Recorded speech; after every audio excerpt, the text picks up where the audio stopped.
All right, in this video, I'm just going to make a commentary on this 2019 video that was on, I guess, Fox 10. And it was about Gavin Newsome misconstruing what the death penalty is and how that he won't enforce it. So, first of all, I wanted to go over real quick what the death penalty is. A lot of people have a warped sense of what it is. Basically, the death penalty is a special circumstance, and it's not a punishment.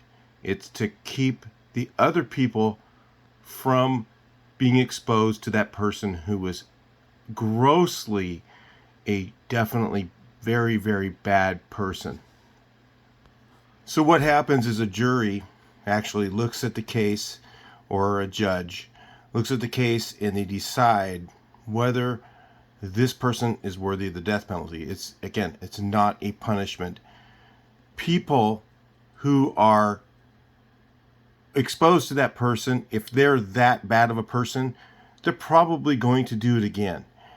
And a lot of people think that there's these statistics. They say that it's cheaper to keep them in prison. Okay, when they're comparing that, it's cheaper to keep them in prison in a general population cell. So if they're in a general population cell, are the other prisoners at risk of being exposed to that person? And the answer is yes, they are, and it's very dangerous for them. So the death penalty is to protect other prisoners from that person. It's also to protect that person from the guards. It's also to protect him escaping from jail, which they could possibly figure out how to escape as long as they're alive. So that's why the death penalty was created. And let's listen and see. Hopefully you can hear it okay. Let's listen and see what he says. He turns it into an eye for an eye. It's not an eye for an eye. It's not if you kill somebody, you get killed. That's not how our death penalty works. If you guys are from other countries, that's not how it works. You have to reach a certain level of criminal activity that makes people feel like that you're going to be a repeat offender and that you're going to do this again and again and again, and you'll be a threat to the people who are alive and good on this planet. So that's why it was created.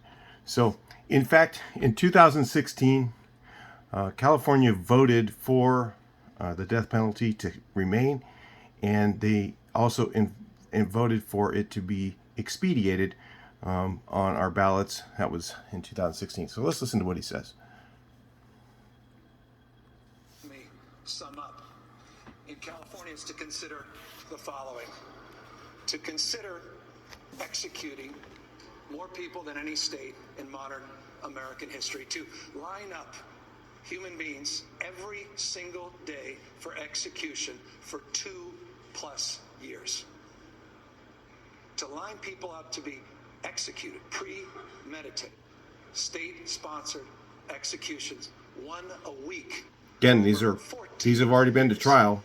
They've already been voted on. They've already had a jury say that they were bad people. Or we can make, I think, a more enlightened choice to advance For who? justice in a different way. There was a National Academy of Science report that came out that estimates 1 out of every 25 people on death row is innocent. If that's the case, you really believe that? Forward, executing 737 people in California, we will have executed roughly 30 people that are innocent. He says in this part it's about eradicating evil. It's really not about that. It's protecting the other people from those people repeat offending, escaping from jail. You start getting these kind of populations of people in jail, more and more and more people that are eligible for the death penalty. There should be eligible for the death penalty. And like in Canada, they released a guy who actually cut up someone. He was on a bus and cut a person into pieces. Now, to me, I wouldn't want to. Would you want to live next door to that guy? You know, that would not make me feel safe. And you know, it was an innocent person. He just, whether he's crazy or not crazy, that person should be either institutionalized for the rest of their life, or not breathing air. And I think not breathing air is safer for the people around them. So anyway, I decided to make a quick video on this subject. I'll talk to you guys in the next one. Please like, share, and subscribe.